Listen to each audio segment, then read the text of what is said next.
Botafogo se enfrentam no fim de semana, clássico do Campeonato Estadual do Rio de Janeiro. E teve uma polêmica no meio de semana, depois do empate entre Flamengo e River no estádio Newton Santos 2-2. Lucas Prato, ex-atacante do Galo, do São Paulo também, hoje no River, disse que falta pegada a esse time do Flamengo.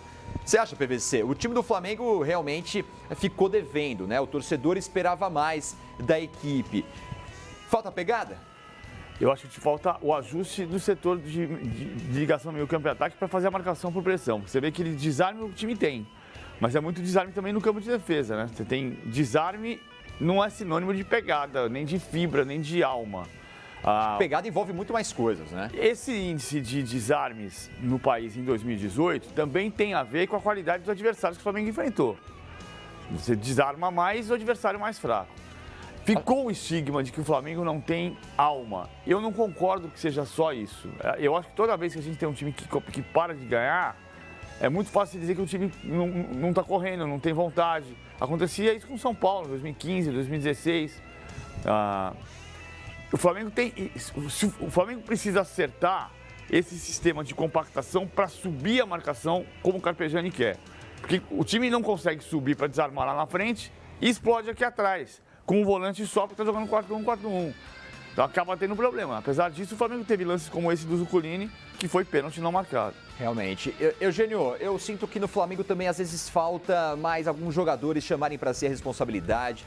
O Flamengo tem no meio-campo ali 2 jogadores que foram contratados para resolver, para desequilibrar. São jogadores que a torcida espera sempre algo mais. O Diego e o Everton Ribeiro foram apagados também nesse jogo contra o River. O que você achou? Sim, eu acho que, só respondendo a questão anterior, Sim, claro. Fiquei com vontade de falar. Lógico. Eu acho que assim, o Prato está jogando na Argentina, onde o estilo médio de jogo é de muito mais pegada do que no Brasil, não é o Flamengo. O futebol brasileiro, em média, tem menos intensidade, menos choque, rispidez, né? na marcação do que o futebol argentino. Sim. Isso se reflete no Flamengo, que se a gente pegar nos últimos anos no Campeonato Brasileiro, é um time com pouco número de faltas, pouco número de cartões. Isso também está englobado no que se chama de pegada, não só os desarmes. Porque para eles é isso, matar a jogada, parar, não deixar o adversário respirar. Faz parte dessa intensidade do futebol argentino que a gente acompanha aqui na Superliga. É um jogo mais duro, mais físico. E o futebol brasileiro é um futebol mais técnico. E o Flamengo é um retrato disso. Como foi o Cruzeiro, melhor dizendo, contra o Racing, aquele último gol do Racing, que os jogadores saem trocando passe, é que ninguém chegue juntos, é que ninguém bloqueie o espaço, o gol do Solari, é muito exemplo dessa falta de pegada média do futebol brasileiro. Mas voltando aqui para a questão do Diego e do Everton Ribeiro, acho que nem tanto o Diego, mas até o Everton, quem está melhor preparado, quem tem demonstrado em campo isso. E ele não fez as opções corretas, nem para começar o jogo, nem para as substituições ao longo da partida. Errou o Carpegiani nessa escolha. Quando ele diz que todo mundo tem espaço no time e na hora decisiva ele coloca os mesmos do ano passado, os mesmos que já não jogaram bem no ano passado. Esse é o X da questão. E a gente está vendo jogadas de bolas aéreas, né? Já a gente vai falar a respeito de um problema que os clubes brasileiros estão sofrendo aí, estão vivendo na Libertadores, que é a bola aérea defensiva. E a gente está vendo aí o segundo gol do River, acho que aí faltou pegada também. Aí é aquela pegada de rispidez mesmo, chegar ali no combate para evitar esse chute de longa distância. Justamente o Ilharão olha o espaço, que está ali. Olha só, como o Ilharão perdidinho ali. Estava marcando na ninguém. Marcação. Exatamente. E a hora quando que ele percebe, chega atrasado. Isso, é erro de posicionamento também. Ele entrou, ele afundou para a área quando a jogada foi pela linha de fundo e deixou descoberta a entrada da área. Houve o rebote, não havia ninguém por ali. Então, é posicionamento defensivo. O que eu vou fazer lá se já tem 3 zagueiros do Flamengo dentro da área? Um lateral e 2 zagueiros. Eu vou marcar ninguém, não tem mais ninguém do River para ser marcado. Eu vou proteger um outro setor. Quando ele sai para proteger, chega atrasado, o Maiada acerta um belo chute. Vamos falar agora do Botafogo. O Flamengo encara o Botafogo agora no fim de semana e no ataque alvinegro temos aí uma... Jogou com o Nova Iguaçu, jogou com o Cabo Friense e pega um Flamengo muito em dúvida. O Flamengo foi goleado pelo Fluminense e que acabou cedendo esse empate no final para o River Plate, que deixou um ambiente pesado. Foi uma semana ruim para o Flamengo, né? O resultado de empate como mandante foi péssimo nesse início de Libertadores. Então, qual vai ser o Flamengo que vai enfrentar o Botafogo? Que time ele vai colocar em campo diante das últimas atuações que foram ruins e que motivação esse Flamengo tem para o Clássico. Acho que o Botafogo pode tentar se aproveitar disso, embora hoje ainda seja inferior ao Flamengo. O Flamengo não tem Libertadores na próxima semana, tem rodada dos estaduais no próximo meio de semana. Até acredito, né, que por isso não ter Libertadores na semana que vem, os técnicos, e principalmente, né, o Carpegiani, coloque a sua força máxima, o que ele tiver de melhor. A questão é, o que ele vai considerar a força máxima? Exatamente. Diante do que aconteceu. O caso que é, para mim, emblemático. O Carpegiani pensou em algumas coisas nos últimos 2 meses, último mês e meio. Ele pensou em jogar o Lucas Paquetá para a ponta esquerda e jogar o Everton para a lateral esquerda e o Vinícius Júnior na direita. Isso não aconteceu.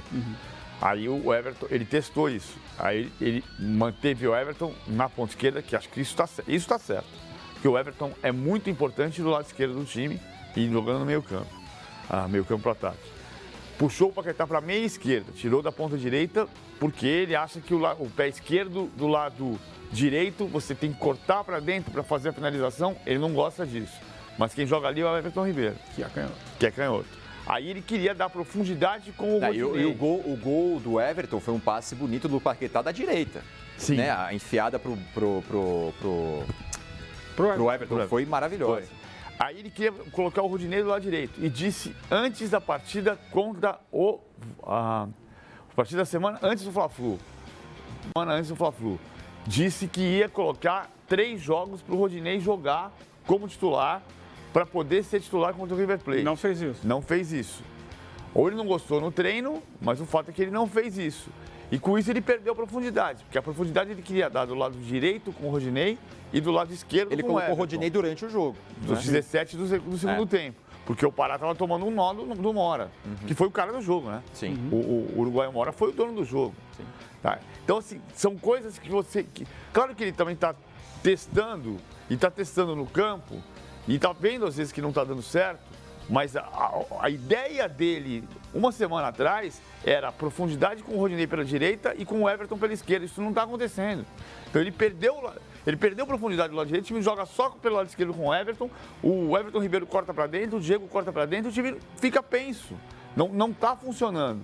Outro ponto, a da marcação-pressão. O time não sobe compacto. Então, nem marca lá na frente e ainda abre espaço aqui atrás. Essa linha de 4 dele, à frente do volante, são 3 canhotos e um destro apenas. É verdade. Só o Diego é destro. O Paquetá, o Everton e o Everton Ribeiro são canhotos. Exatamente. Bom, vamos ver retrospecto desse duelo. Vou colocar na tela para você acompanhar os números. Equilíbrio entre Botafogo e Flamengo nesta década. São 27 jogos, 12 empates, 6 vitórias para o Fogão e 9 vitórias para o Mengão. E neste fim de semana, Eugênio Léo, quem leva a melhor ou vai dar empate? O Flamengo segue sendo o favorito. O último encontro entre eles, né, na final da Taça Guanabara, o Flamengo ganhou com sobras. Aliás, acabou, né, provocando mudanças no Botafogo. E ele conseguindo repetir mais ou menos o que fez, ele deve ter uma superioridade sobre o Botafogo. É claro que as coisas mudam, o tempo passa, o Flamengo, como eu disse, vem de uma semana ruim, mas ainda é mais forte, eu acredito que ele vai vencer o jogo. Eu também acho. Você, BBC? Flamengo vence. Também acho, principalmente se for, né, com o que tem de melhor aí o Carpegiani, e é o que deve acontecer. Na tela para você, imagens aí, olha o golaço do Vinícius Júnior contra o Botafogo. Teremos mais um capítulo dessa linda história entre o Fogão e o Mengão, agora no Campeonato Estadual do Rio de Janeiro no fim de semana. O Palmeiras, pelo Paulistão, volta a jogar só na segunda-feira, encara o São Caetano. Palmeiras já classificado aí para a próxima fase,